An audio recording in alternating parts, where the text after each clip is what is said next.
So matatandaan namang ilang conference ng PBA na rin na nangungulila sa bigman ng Hinebra, lalo na mga diehard fans ng Hinebra. Dahil simula raw nung nawala si Stan sa Hinebra, hirap na talaga makapagkampiyon ng Hinebra. At ngayon, maraming fans ang namomroblema dahil sa komprehensyang paparating, walang height limit nga ang import. So pansin-pansin naman na naglalakihan ng import ngayon sa PBA na bitbit nga ng iba't ibang koponan bukod sa Hinebra.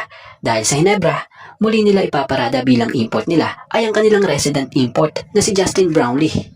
Kung di tayo nagkakamali, 6'6 lamang ang height nito kumpara sa ibang koponan na may mga bitbit na naglalakihang import. Bagamat Hinebra ang may pinakamaliit na import ngayong conference na PBA Commissioner's Cup Season 50, mukhang bumawi naman sila sa local.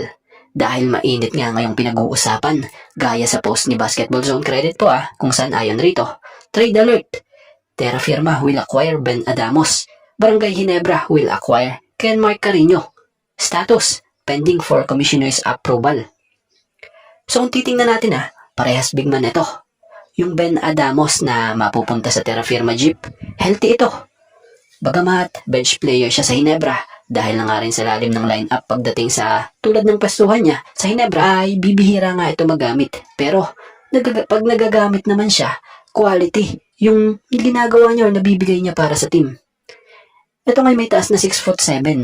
Kaya niyang pumosisyon mapa power forward man o center sa team.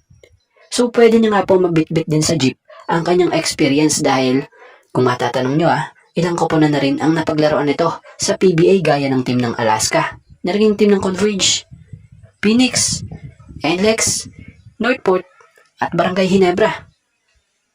At about naman dito kay Ken Mark Carino na di umano'y mapupunta sa Hinebra, medyo may katagalan na rin itong nalagay sa injured list ng Terra Firma Jeep dahil nga sa nagre-recover ito mula sa kanyang injury.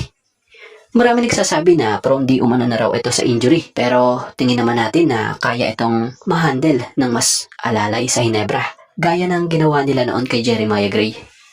So malaki ang maitutulong nito sa Hinebra, especially sa size. Ito kasi yung type ng big man na modern big man, versatile player. May shooting ito sa outside at may maayos na footwork sa ilalim.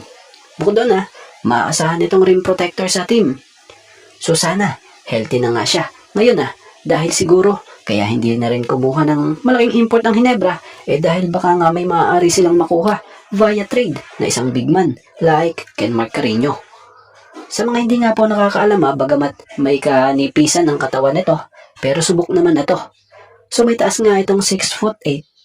So kung pagkukumparahin natin yung height ni Adamos and Carino, hindi naman nagkakalayo. Kagandahan sa makukuha ng Jeep, healthy talaga itong Adamos. Yung makukuha naman ng Hinebra na si Carino, siguro na 50-50 pa ito kung makakalaro ba ito. Dahil last conference parang hindi pa ito nakapaglaro dahil sa patuloy nitong pagre-recover mula sa kanyang naging injury. So sana syempre okay na rin at makapaglaro na rin naman si Ken Mark Carino para naman may katuwang sila Japet sa ilalim laban sa mga naglalakihang koponan dito sa PBA. So batay nga sa report about sa status, nakapending di umano ito at approval na lamang raw ang iniintay.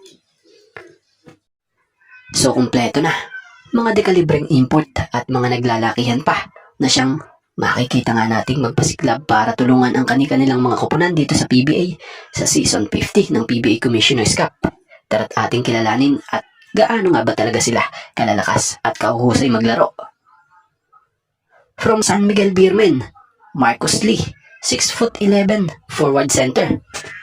From NLEX Road Warriors, KD Lalane, 6'10" center. From TNT Tropang 5G, Bolbol, 7'3" center. From Meralco Bolts, Ismael Romero, 6'9" center. From Phoenix Fuel Masters, James Dickey, 6'10", forward center. From Terra Firma Jeep, Mubashar Ali, 7 flat, center. From Barangay Hinebra San Miguel, Justin Brownlee, 6'6", forward. From Macau Black Bears, Sam De Guara, 7'6", center.